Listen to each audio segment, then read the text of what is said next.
हर हर महादेव, हर हर महादेव, हर हर महादेव, हर महादेव, हर हर महादेव, हर हर महादेव, हर हर महादेव, हर महादेव, हर हर महादेव, हर हर महादेव. हर हर महादेव. शिवांचं आणि वैष्णवांचं या ठिकाणी भक्तीचं या ठिकाणी केंद्र म्हटलं तरी वावगं ठरणार नाही. या ठिकाणी पोलीस खात्यांचं खूप मोठं सहकार्य इथं असतं. आदल्या दिवशी रात्रीपासून तर दुसऱ्या दिवशी रात्रीपर्यंत असं 24 तास. त्यांचं दुर्दैव असं अपघाती निधन झालं. ते महाराष्ट्र राज्याचे आदरणीय उपमुख्यमंत्री अजितदादा पवार साहेब यांचं ऑगस्ट 2024 मध्ये या ठिकाणी आवर्जून आगमन झालं होतं. त्यांच्या शुभ हस्ते या ठिकाणी अभिषेक संपन्न झाला होता आणि हा परिसर त्यांना देखील खूप भावला होता. पांडवकालीन त्यांच्या अज्ञातवासामध्ये त्यांच्या त्यावेळेसच्या पूजा अर्चेसाठी बनवलं गेलेलं लेणी प्रकारचं एक मंदिर आहे. ते पृथ्वीवर जास्त प्रमाणात असल्यामुळे आपण त्या दिवशी महादेवांची उपासना जास्त या ठिकाणी येणाऱ्या प्रत्येक भाविकाची चोख अशी व्यवस्था संस्थेच्या वतीने या देवस्थानाला क दर्जा प्राप्त करून देणारे माजी आमदार माननीय जगदीशजी मुळीक यांचा खूप मोठा सिंहाचा वाटा या संस्थेला आहे.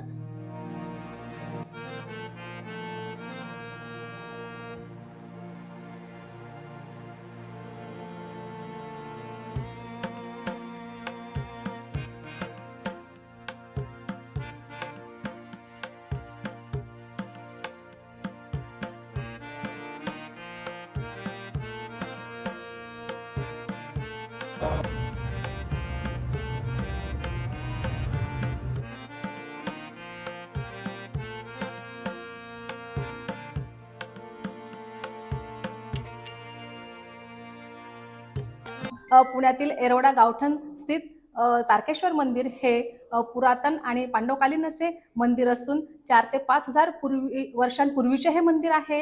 हे मंदिर एकाच दगडात कोरलेले असून येथे म्हणजे पांडवकालीन असा त्याला इतिहास आहे. हे मंदिर स्वयंभू आहे आणि विशेष म्हणजे भाविकांची येथे आस्था आहे. तर अशा ह्या मंदिरात आज आपण आलेलो आहोत. या मंदिराचा संदर्भ पांडवांच्या अज्ञात वासाशीही जोडला गेलेला आहे आणि पुण्यातील सांस्कृतिक वारसा स्थळांपैकी एक भव्य, पवित्र, पुरातन, निसर्गरम्य आणि आध्यात्मिक शांती देणारे असं हे मंदिर आहे. हर हर महादेव. हर हर महादेव. नमस्कार, मी राजश्री.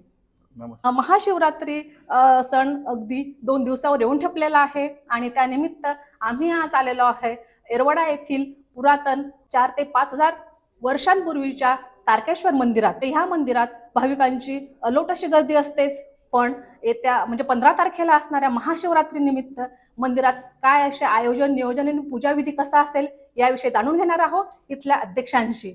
नमस्कार सर. नमस्कार. आपण आहात मंदिराचे अध्यक्ष. हो. ओम नमः शिवाय. मी नितीन राजगुरू, आमच्या समस्त गावकरी मंडळ ट्रस्ट याचं जे तारकेश्वर देवस्थान आहे त्याचा अध्यक्ष म्हणून मी काम पाहत आहे. सर, आपलं हे मंदिर अगदी पांडवकालीन आहे, अगदी जुनं आहे आणि पवित्र अशी वास्तू आहे. तर याबद्दल आपण काय सांगणार, इथला इतिहास काय सांगणार? पांडवकालीन मंदिर आहे. लेणी प्रकारामध्ये कोरलेलं असं एक मंदिर आहे. अखंड खडकामध्ये कोरणारं मंदिर आहे.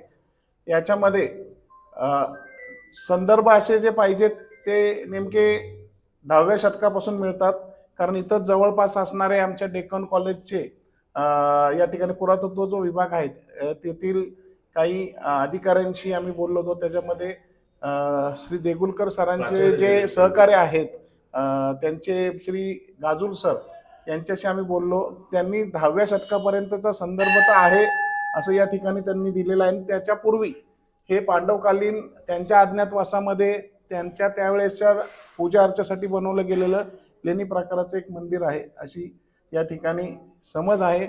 आणि या पंचक्रोशीतील सर्व लोकांचं श्रद्धास्थान आहे आणि आशीर्वाद, श्री तारकेश्वराचा आशीर्वाद या ठिकाणी आमच्या पंचक्रोशीतील आणि आमच्या येरवड्यातील सर्व लोकांवरती सदैव आहे आणि त्यामुळेच येरवड्यामध्ये एक वेगळंपण आम्ही या ठिकाणी जपण्याचा प्रयत्न करतो. म्हणजे ह्या मंदिराला 4 ते 5 हजार वर्षापूर्वीचा इतिहास आहे.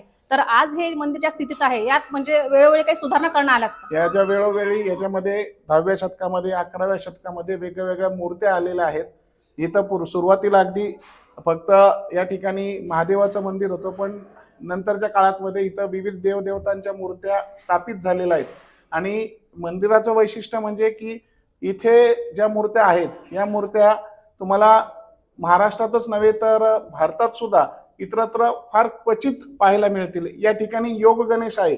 येथील जे गणेशाची मूर्ती जर आपण पाहिली तर ती योग गणेश आहे, की जेणेकरून योग गणेशाची मूर्ती फार आपल्याला अपवादात्मक ठिकाणी पाहायला मिळते, ती या ठिकाणी आहे. त्यानंतर इथेच असणारे जे मारुतरायाचं मंदिर आहे बजरंगबलीचं, ते छपाक मुद्रेतील मारुतरायाचं मंदिर आहे. आणि अशी मुद्रा असणारं मंदिर, मारुतरायाचं मंदिर सुद्धा किंवा मूर्ती सुद्धा फार क्वचितच आपल्याला पाहायला मिळते. मारुती रायांच्या शेजारीच या ठिकाणी काळ भैरवनाथ आणि जोगेश्वरी मातेचं मंदिर आहे. बऱ्याच ठिकाणी आम्हाला जे संदर्भ आमच्या काही इतिहासप्रेमींकडनं आणि काही डेक्कन कॉलेजच्या अधिकाऱ्यांकडनं मिळाले, त्याच्यामध्ये एवढंच समजलं की काळ भैरवनाथ आणि जोगेश्वरीची मूर्ती बरोबर असणारं एकमेव मंदिर आहे. आणि हातामध्ये सर्प धनुष्य असणारं हे मंदिर म्हणजे एक वैशिष्ट्यपूर्ण अशा मूर्ती या ठिकाणी आहे.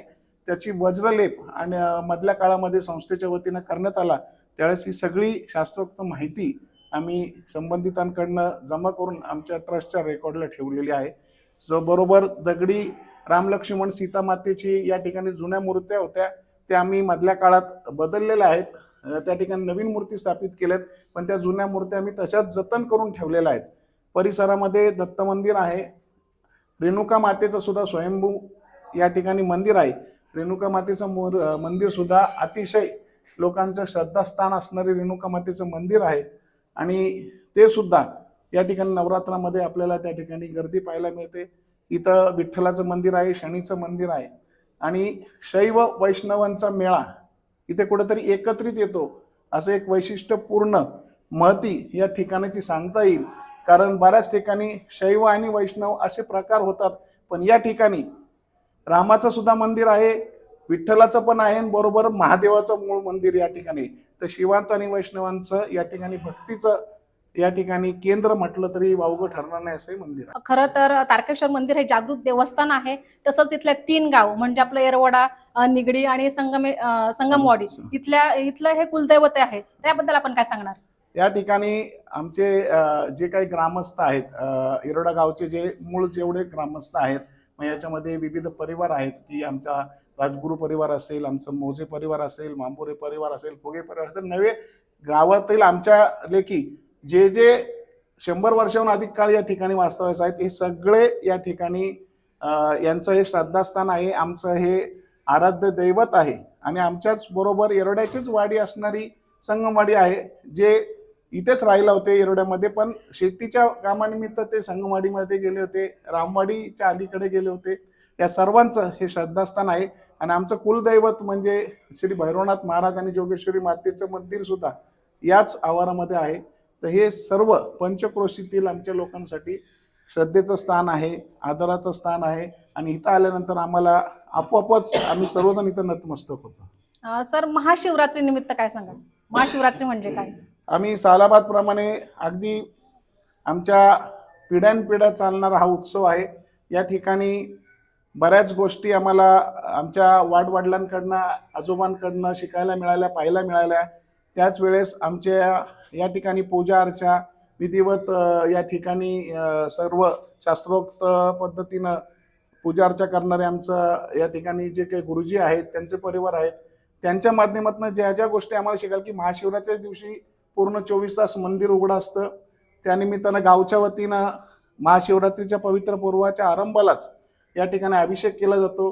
त्या अभिषेकामध्ये आम्ही संपूर्ण आता जगाच्या कल्याणासाठी मोठी गोष्ट होईल, पण आम्ही पंचक्रोशीतील सर्व जनतेसाठी, नागरिकांसाठी सर्वांना सुखी समृद्ध ठेव अशी तारकेश्वर चरणी आम्ही प्रार्थना करत असतो.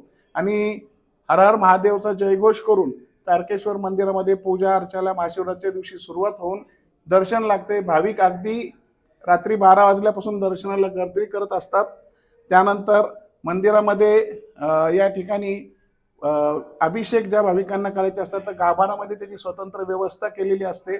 भाविक त्या ठिकाणी आम्ही त्यांच्यासाठी सोय करून दिलेली आहेत. आमचे भोपे गुरुजी अभिषेक ती विधी सगळं पार पडत असतात. त्या दिवशी आमच्याकडं भजन कीर्तनाचा कार्यक्रम असतो. दुपारी आमच्या येरवडा ग्रामस्थ भजनी मंडळाच्या महिला आहेत, त्यांचं भजन असतं. संध्याकाळी पुरुष मंडळींचं भजन असतं. रात्री पुन्हा महाशिवरात्रीच्या रात्री मोठा अभिषेक करून या पर्वाची सांगता होत असताना दिवसभर भाविकांच्या वतीनं, ट्रस्टच्या वतीनं विविध ठिकाणी प्रसाद वाटपाचं काम केलं जातं. जर उन्हाळा जास्त कडक असेल तर पाणी वाटप तर सदैव सुरू असतं. असे विविध छोटे मोठे कार्यक्रम करून लोकांना अगदी छान दर्शन होईल आणि स्पर्श दर्शन मिळणारं हे आपलं एकमेव मंदिर आहे की जिथं आपण भाविकांसाठी स्पर्श दर्शनाची सोय आहे. कारण बऱ्याच मंदिरांमध्ये नेत्रदर्शन फक्त उपलब्ध असतं, पण या ठिकाणी भाविकांना आवर्जून आपलं डोकं टेकवायला मिळतं आणि डोकं श्री तारकेश्वराच्या चरणी टेकवल्यामुळे एक वेगळी अनुभूती आणि वेगळं आत्मिक समाधान भाविकांना मिळत आहे. त्यामुळं असंख्य भाविक या ठिकाणी भेट देत असतात. आणि म्हणजे स्वयंभू जे म्हणतो आपण त्याचा त्या म्हणजे प्रत्येक भाविकाला त्या स्पर्श केल्यानंतर खरी त्याची जाणीव होत असते आणि त्याची श्रद्धा अधिक प्रबळ होत असते या निमित्ताने. नक्कीच. खरंच खूप छान सर. आता महाशिवरात्रीची नेहमीची पूजा आणि महाशिवरात्रीची पूजा यात काय फरक असतो? नेहमीची दररोजची पूजा आमचे देवदत्त गुरुजी म्हणजे येरोडेकर परिवार असेल किंवा या ठिकाणी आमचे भोपे गुरुजी असतील, हे सगळे मंडळी दैनंदिन पूजा अर्चा करतच असतात. पण तारकेश्वराची त्या दिवशीची पूजा जी असते ही आम्ही वेगळ्या पद्धतीनं बांधली जाते. वेगवेगळ्या स्वरूपामध्ये बांधण्याची आम्ही पूजा, कधी फळांच्या रूपामध्ये पूजा मांडली जाते, वेगवेगळ्या पुष्पांनी सजावट केली जाते आणि पूर्ण या ठिकाणी लघुरुद्रच्या पद्धतीनं त्या दिवशी अभिषेक करून सर्वांचं इष्ट व्हावं याकरता अभिषेक करून संकल्प सोडला जातो आणि तो संकल्प पूर्ततेच्या दृष्टिकोनातून या ठिकाणी प्रयत्न केले जाते. मंदिरामध्ये महादेवाच्या पिंडीबरोबरच या ठिकाणी परिसर किंवा गाभाऱ्यासहित सगळीकडे सुशोभीकरण करून या ठिकाणी जास्तीत जास्त चांगली सजावट करून आपण या ठिकाणी वातावरण आणखी आनंदित प्रफुल्लित करण्याचा प्रयत्न करतो. यावर्षी देखील आम्ही 12 ज्योतिर्लिंगाचा देखावा या ठिकाणी करण्याचा प्रयत्न केलेला आहे, संकल्प केला आहे. त्याप्रमाणे तयारी सुरू आहे. उद्या संध्याकाळपर्यंत हा देखावा पूर्णपणे होईल. विद्युत रोषणाईच्या माध्यमातून असेल किंवा फुलांच्या सजावटीच्या माध्यमातून असेल, आपण ही पूजा अर्चा सगळी बांधत असतो. खरं तर प्रत्येक भाविक मंदिरात येऊ शकत नाही, जास्तीत जास्त येण्याचे प्रयत्न करतातच. पण मग जे भाविक घरी असतात तर त्यांनी ही पूजा कशी करावी बरं? म्हणजे त्यांना आपला म्हणजे शिवशंकराचा महादेवाचा आशीर्वाद घर बसल्या मिळेल असे असंख्य भाविक आमच्याकडे आहेत. ते अभिषेक नोंदणी करतात. आमच्या भोपे गुरुजींकडे बरेच जण सांगतात की आम्हाला अभिषेक करायचा आहे, वेळ असेल तर आम्ही त्यांना या ठिकाणी आवर्जून बोलवत असतो. पण बरेच जे भाविक घरी बसून जे एक मानस दर्शन आपण ज्याला म्हणतो की ते महाशिवरात्रीच्या पर्वाच्या अगोदरच येऊन दर्शन घेतात, आपल्या नेत्रामध्ये ते महादेवाचं रूप साठवून ते घरी नेतात आणि त्या दिवशी आपल्या घरी बसून ओम नमः शिवायचा जप करून सुद्धा ते आपलं मानस दर्शन या ठिकाणी घेत राहतात. मधल्या काळात आम्ही स्क्रीनची सोय उपलब्ध करून दिली होती काही ठिकाणी. तर आमचे सोशल मीडियाच्या माध्यमातून असेल किंवा व्हॉट्सअप फेसबुकच्या माध्यमातून असेल, घर बसल्या काही लोकांना आता आम्ही या ठिकाणाहून लाईव्ह दाखवण्याचा प्रयत्न करत असतो. इथून मागे केलेला आहे आणि त्या माध्यमातून ते दर्शन घेतात. अगदी खूप छान.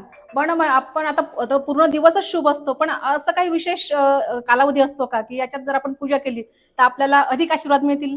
आता या बाबतीत आमच्यापेक्षा आमचे गुरुजी या ठिकाणी आहेत, ते आपल्याला जास्त सांगू शकतील. तर आमचे देवदत्त गुरुजी आहेत, रमाकांत गुरुजी आहेत, ते सांगतील. काय होतं की शिवतत्व त्या दिवशी म्हणजे महाशिवरात्रीच्या दिवशी पृथ्वी तलावर जास्त प्रमाणावर असतं. तशी मासिक शिवरात्री असते की जी दर महिन्याला एक शिवरात्री येत असते. त्यामधली माघ महिन्यातली जी शिवरात्री तिला विशेष महत्त्व दिलं जातं.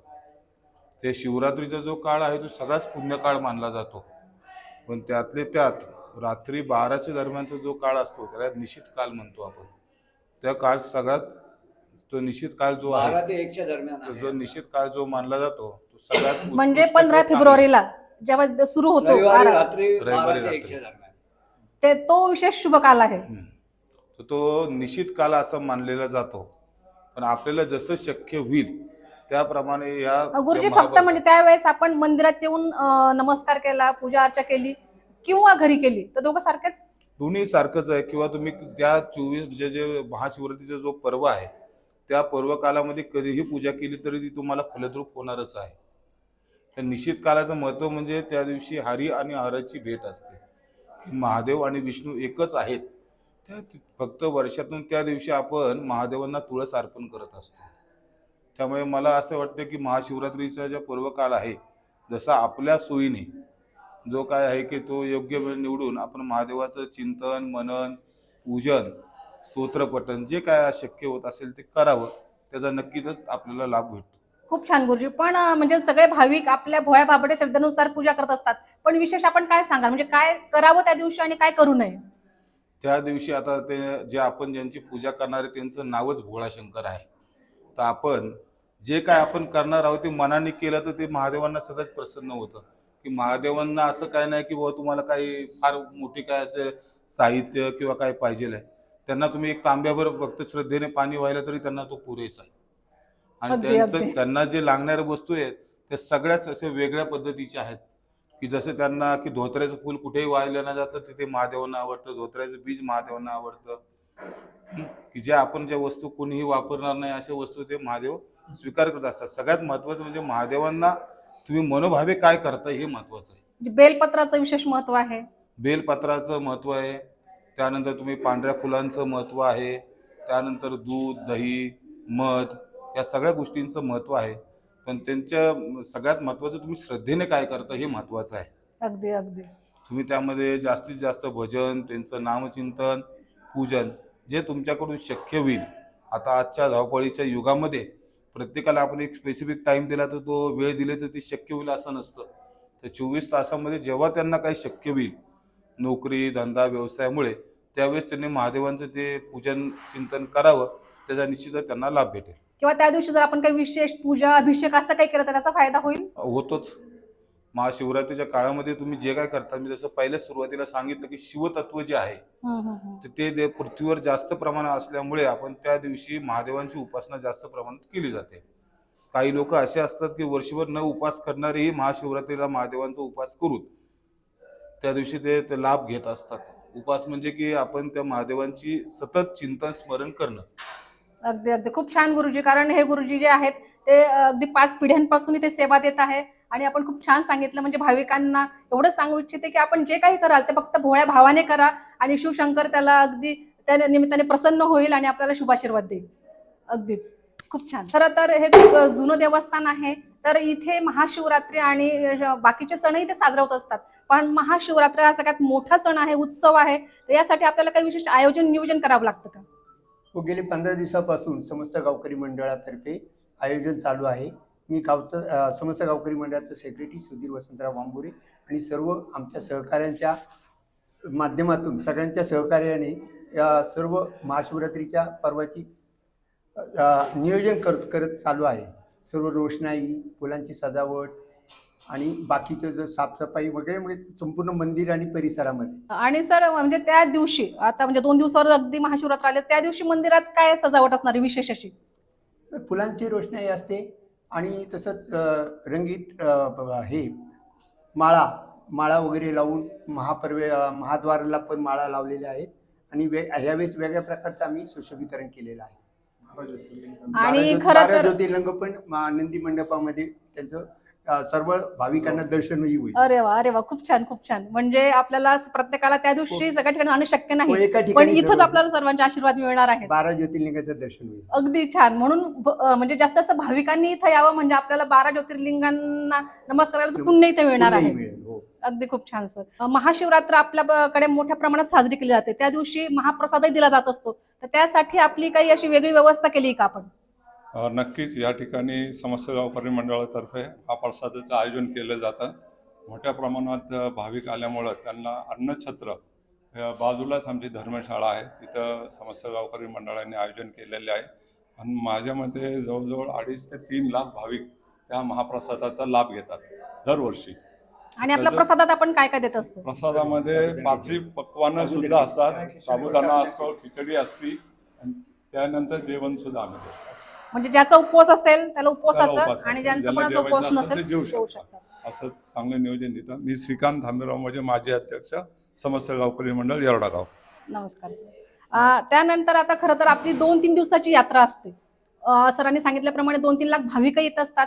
मग त्यांचं म्हणजे येणं जाणं, त्यांचं काही वेळ थांबणं असतं की एवढ्या भाविकांना प्रत्येकाला दर्शन घ्यायचं असतं. तर यासाठी तुमची अशी वेगळी काही व्यवस्था असते का? ते कसं असतं?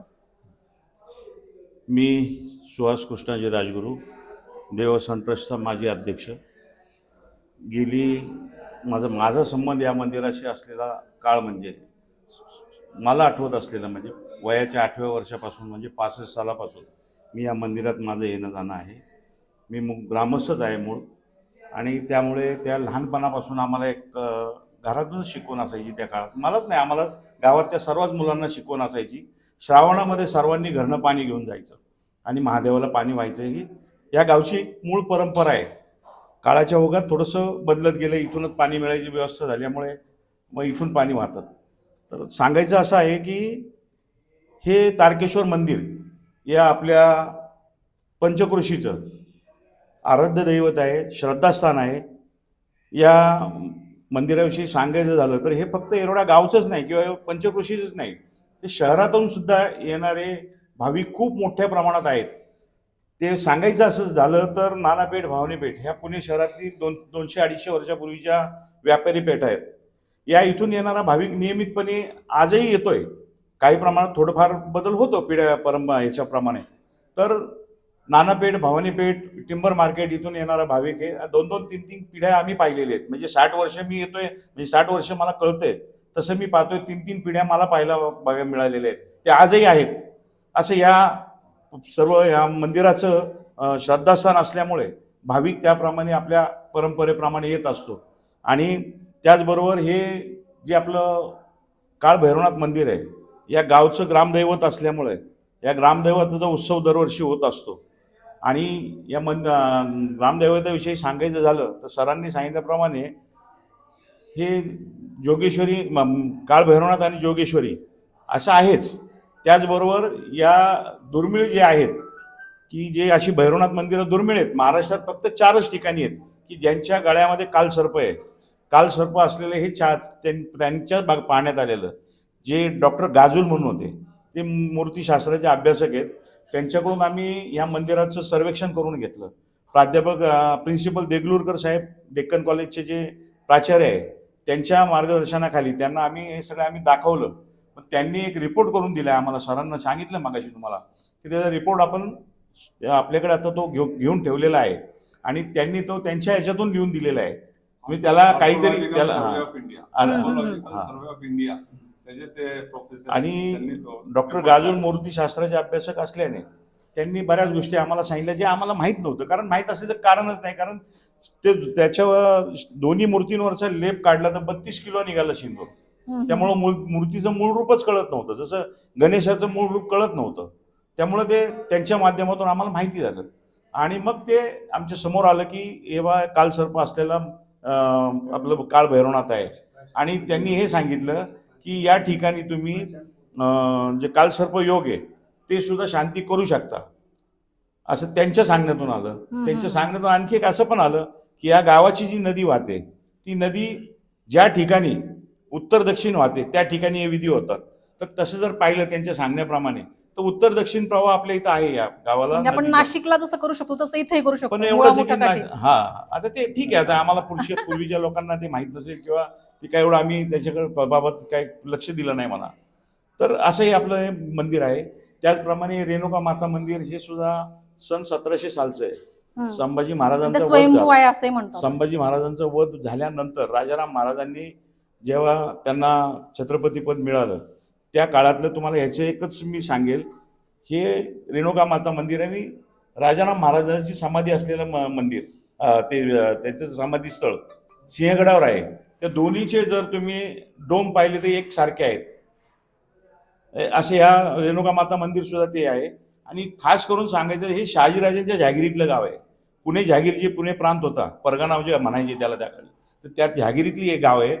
त्यामुळं आम्ही सुद्धा आमचं सुद्धा या गावाशी संबंध जो आला सन 1717 साली शाहू महाराजांनी आम्हाला राजगुरू परिवाराला ही येरवड्या गावची पाटीलकीचे वतन दिलं.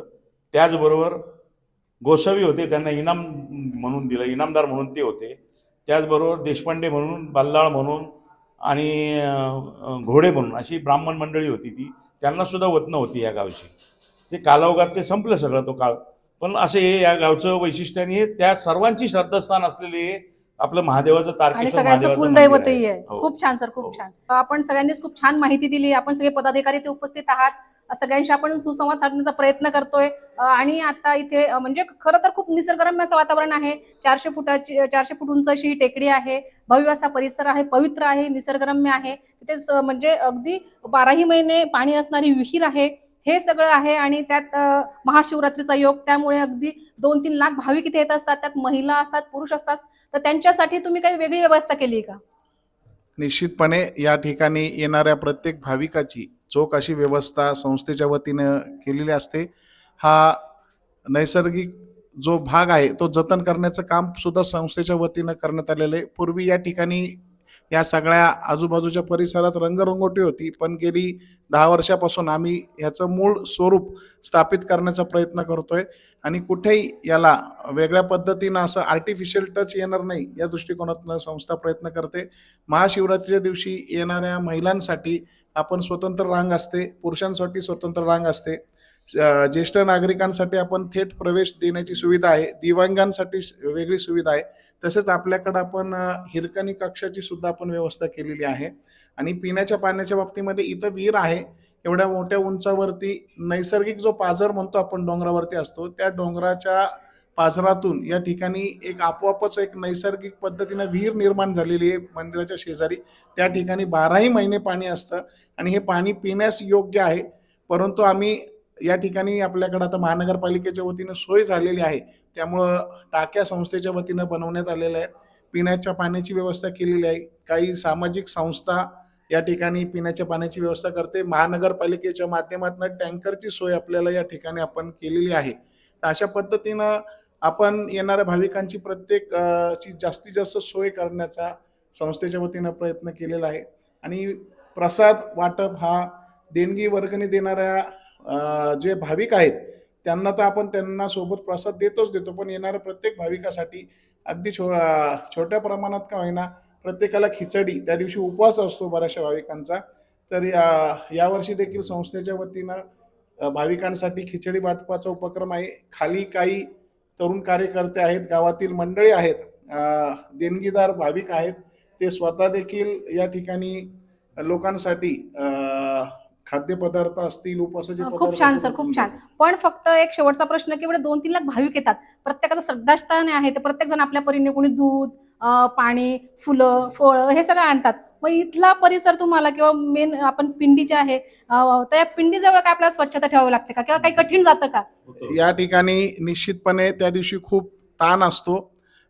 भाविकांची कारण श्रद्धा प्रत्येकाला असल्याकारणानं व्हायचं असतं आणि दर्शने घ्यायचं असतं. श्रद्धा असल्या कारणानं पण त्या दिवशी आम्ही हात जोडून सर्वांना एकच विनंती करतो की प्रत्येकाला त्या दिवशी दर्शन मिळणं, एक बेलाचं पान व्हा, दर्शन घ्या आणि पुढे सरका, असं वारंवार आम्ही माईकवरनं आवाहन करत असतो. इथे साठणारं जे काही सगळं निर्माल्य आहेत ही आमची सगळी पुजारी मंडळी, आमच्या गावातील तरुण मंडळी ही या ठिकाणी संपूर्ण दिवस काम करत असतात. या ठिकाणी आमचे काही मंदिरातील जे काही सेवक आहेत ते सुद्धा पूर्णपणे आम्ही हे निर्माल्य उचलून व्यवस्थितपणे एका बाजूला साठवून ठेवतो आणि दुसऱ्या किंवा तिसऱ्या दिवशी महानगरपालिकेच्या माध्यमातून त्याची योग्य पद्धतीनं सेवक येऊन ते निर्माल्य घेऊन जाण्याची अगदी सुद्धा अगदी, व्यवस्था कारण केली. सगळ्यात महत्वाचं ते आहे की येणाऱ्या भाविकांचा भावनांचा आदरही केला गेला पाहिजे, त्या जागेचं पावित्र्य राखलं गेलं पाहिजे त्यांचे, आणि तुम्हाला स्वच्छताही ठेवावी लागते. हे सगळ्यात जिकरीचं काम हेच आहे खरं तर. या ठिकाणी पोलीस खात्यांचं खूप मोठं सहकार्य इथं असतं. आदल्या दिवशी रात्रीपासून तर दुसऱ्या दिवशी रात्रीपर्यंत असं 24 तास पोलिसांची खूप मदत या ठिकाणी होते. तसंच महानगरपालिकेचे कर्मचारी किंवा नगरसेवक इथले स्थानिक स्वच्छतेच्या बाबतीत खूप सहकार्य करतात. त्यांचं देखील या ठिकाणी आणि आम्ही विशेष सर्व म्हणजे जत्रेचं स्वरूप असतं, त्याच्यामुळे तेही कंट्रोल करणं कठीण असतंय खरं तर. एवढी मोठी यात्रा संस्थेच्या जीवावर होऊ शकत नाही. त्याला खूप पोलीस मोठं सहकार्य सहकार्य. वर्षानुवर्ष पूर्वीपासून आहे खूप मोठं आणि सहकार्य. खूप मोठा स्टाफ असतो त्यांचा. किमान 100 लोक या ठिकाणी आत असतात, बाहेर खाली वेगळेच. आपल्याला येरोडा पोलीस स्टेशनच्या अंतर्गत हा भाग येतो. येरोडा पोलीस स्टेशनचे सर्व कर्मचारी अगदी गेल्या वर्षीपर्यंत आपल्याला या ठिकाणी सहकार्य करतात. माननीय DCP साहेब असतील, ACP साहेब असतील, PI साहेब असतील, यांचा राऊंड होतो. त्यानंतर आपल्याकडे डॉग स्क्वॉडचं चेकिंग होतं. त्यानंतर मेटल डिटेक्टर या ठिकाणी लावण्यात येतो. अशा पद्धतीनं आपल्याला पोलीस खात्याचं सहकार्य होतंय. चालू वर्षी हा भाग नव्यानंच निर्माण झालेल्या लक्ष्मीनगर पोलीस स्टेशनच्या अंतर्गत समाविष्ट झालेला आहे. त्या ठिकाणी आम्ही तेथील PI माननीय रवींद्र कदम साहेबांशी संपर्क साधलाय. ते स्वतःच या ठिकाणी पूजेला येणार आहेत आणि योग्य ते सहकार्य जे लागेल ते पोलीस दलाचं आम्हाला या ठिकाणी या गर्दीवरती नियंत्रण करण्यासाठी, नियोजनासाठी होत असतं. त्यांचं बहुमोल सहकार्य आम्हाला आहे. आणि एक शेवटचा फक्त सगळ्या भाविकांना काय संदेश द्याल आपण? सर्व भाविकांना एवढाच आम्ही या ठिकाणी संदेश देऊ की महाशिवरात्रीचा पवित्र असं पर्व आहे. या महाशिवरात्रीच्या पवित्र पर्वानिमित्त सर्वांच्या सुख शांती समाधानासाठी आम्ही तर या ठिकाणी महादेवाला साकडं घालतो, पण त्या दिवशी जास्तीत जास्त लोकांना प्रत्यक्ष दर्शन कसं घेता येईल याकरता भाविकांनी महादेवाच्या पिंडीजवळ जास्त बसण्याचा आग्रह न धरता पटकन दर्शन घेऊन आपल्यासारख्याच इतर भाविकांना सुद्धा पटकन दर्शन होईल आणि जास्तीत जास्त भाविकांना दर्शनाचा लाभ होईल याकरता सहकार्य करावं अशी भाविकांना नम्र विनंती करतो. शांततेत आणि एकदम योग्य पद्धतीनं नियोजनाचं आम्हाला सहकार्य करण्याची विनंती या ठिकाणी करतो. खूप छान सर. खरं तर पुण्यात जे 2 शिवलिंग आहेत त्यापैकी हे स्वयंभू शिवलिंग एक आहे. या मंदिराविषयी, इथल्या इतिहासाविषयी, इथल्या भाविकांच्या भावनांविषयी, इथल्या पावित्र्याविषयी या सगळ्याबद्दल आपण सगळ्या पदाधिकाऱ्यांनी खूप छान माहिती दिली आणि आपल्या बिझी शेड्यूलमधून आपण वेळात वेळ काढून आलात आणि एवढी सुंदर माहिती अशी सगळ्या आमच्या प्रेक्षकांपर्यंत पोहोचवली. आपल्या सगळ्या पदाधिकाऱ्यांचे मनपूर्वक आभार आणि धन्यवाद. आपले हर मनपूर्वक हर आभार. महादेव. हर हर महादेव. हर हर महादेव. हर हर महादेव. तारकेश्वर महादेव की जय. आणि ओम नमः अशीच ही 15 फेब्रुवारीला येणारी महाशिवरात्र आपल्या सगळ्यांनाही सुख समृद्धीची जावं. आपणासही लाख लाख शुभेच्छा. धन्यवाद. हे आमचे संस्थेचे सेक्रेटरी आहेत सुधीरजी वांबुरे. ते आता सेक्रेटरी म्हणून काम पाहतात. हे आमचे माजी अध्यक्ष श्रीकांत हंबीराव मोजे, त्यांचे वडील पुण्यनगरीचे महापौर माननीय हंबीरावजी मोजे हे देखील संस्थेचे विश्वस्त होते. ते देखील गेली 3 पिढ्यांपासून आपल्या या संस्थेत कार्यरत आहेत. आमचे मोठे चुलत बंधू सुहास कृष्णाजी राजगुरू, ज्यांना आमच्या गावामधील कागदपत्रांच्या बाबतीमध्ये, थोड्याशा माहितीच्या बाबतीमध्ये अधिक माहिती असणारी एकमेव व्यक्ती आज संस्थेमध्ये आहे. नमस्कार. यानंतर हे विनयजी माळी आहेत. आमच्या 12 महिन्याचे जे सण साजरे होत असतात या ठिकाणी संस्थेचे, त्याच्यामध्ये दीपावलीच्या कालावधीवर साजरा होणारा काकड आरती पांडुरंगाच्या विठ्ठलाच्या मंदिरामध्ये, त्या काकड आरतीची जबाबदारी एक हाती सांभाळतात आमचे विनयजी माळी. आमचे संस्थेचे उपाध्यक्ष संतोषजी राजगुरू, त्या देखील सामाजिक आणि राजकीय क्षेत्रात त्यांचा मोठा वावर आहे, ज्याचा या ठिकाणी आम्हाला संस्थेला देखील फायदा होत असतो. आमचे चुलत बंधू संजयजी राजगुरू हे आमचे सदस्य आहेत. ते देखील संस्थेच्या सर्व नियोजनामध्ये आम्हाला मदत करत असतात. मयूरजी राजगुरू आहेत. तसेच आमचे पुजारी या ठिकाणी रमाकांत भोपे गुरुजी, या ठिकाणी तारकेश्वराचे या ठिकाणी पुजारी देवदत्त येरोडेकर परिवार आणि त्यांना सहकार्य करणारे त्यांचे गुरुजी या ठिकाणी आहेत. त्याचबरोबर गावातील सर्व तरुण मंडळी, युवा मंडळी आम्हाला सहकार्य करतात आणि त्यांच्या सर्वांच्या सहकार्यानेच, कारण हा जो काही सगळा आहे हा तर तारकेश्वराच्या आशीर्वादानंच पार पाडणारा उत्सव आहे आणि या सगळ्या मंडळींचं मोलाचं सहकार्य मिळतं. म्हणूनच हा सगळा कार्यक्रम आपोआपच तो तारकेश्वर महाराज आमच्याकडनं करून घेतात, एवढी आमची श्रद्धा आहे. या देवस्थानाला क दर्जा प्राप्त करून देणारे माजी आमदार माननीय जगदीशजी मुळीक यांचा खूप मोठा सिंहाचा वाटा या संस्थेला आहे. त्यांनी या संस्थेला कर दर्जा प्राप्त करून दिला व जवळजवळ 3 कोटीचा निधी, शासकीय निधी, 19 लाखाचा निधी, तर अरे त्यांनी वा, खूप छान खूप छान. त्यांचाही सुद्धा आभार जगदीशजी मुळीक. या ठिकाणी अगदी एक वृद्ध अशी आठवण सांगायला आवडेल की नुकतेच 28 तारखेला ज्यांचं दुर्दैव असं अपघाती निधन झालं, ते महाराष्ट्र राज्याचे आदरणीय उपमुख्यमंत्री अजितदादा पवार साहेब यांचं ऑगस्ट 2024 मध्ये या ठिकाणी आवर्जून आगमन झालं होतं. त्यांच्या शुभ हस्ते या ठिकाणी अभिषेक संपन्न झाला होता आणि हा परिसर त्यांना देखील खूप भावला होता. आणि क दर्जाचं तीर्थ क्षेत्र माननीय गिरीजी बापट, जगदीश भाऊ मुळीक यांनी जे केलं होतं त्यात संतोष भाऊंच्या मदतीनं, तर त्याला देखील आम्ही हातभार लावू असं दादांचा शब्द होता. आणि पुढच्या वेळेस मी येईल तर भरभरून या ठिकाणी तुमच्या ट्रस्टसाठी काहीतरी घेऊन येईल असा शब्द होता. त्याची निश्चितपणे आज आठवण येते. आणि त्यांनी इथून गेल्यानंतर माननीय त्यावेळेसचे तत्कालीन आमदार माननीय सुनीलजी टिंगरे यांच्या माध्यमातून आम्हाला 40 लाख रुपयाचा निधी परिसर विकसनासाठी सुद्धा त्यांनी तातडीनं उपलब्ध करून दिला. आज दादा असते तर त्यांना निश्चितपणे आनंद येतोय आणि आवर्जून सांगावंसं वाटेल की यावर्षी आम्ही जी काही खाली कामान केलेली प्रवेश कमान, त्या प्रवेश कमानीला दादांप्रती एक आदरांजली व्यक्त करण्यासाठी संस्थेच्या वतीनं कैलासवासी अजितदादा पवार साहेब प्रवेशद्वार आम्ही या ठिकाणी केले व या ठिकाणी या परिसरात त्यांनी दिलेल्या भेटीचे काही छायाचित्र आहेत ते आम्ही या ठिकाणी त्यांची आठवण म्हणून लावलेले आहेत आणि त्यांना आमच्या पद्धतीनं आदरांजली वाहण्याचा प्रयत्न केला. अगदीच, कारण दादांच्या अचानक जाण्याने खरं तर कोणाचा विश्वासही बसत नाही. अशी ही घटना आहे, अगदी दुर्दैवी. आणि अशा ह्या देवस्थानाला त्यांनी भेट दिली, त्यांच्याकडनं पूजा झाली, खूप छान. पुनश्च सगळ्या मान्यवरांचे आभार आणि धन्यवाद. धन्यवाद.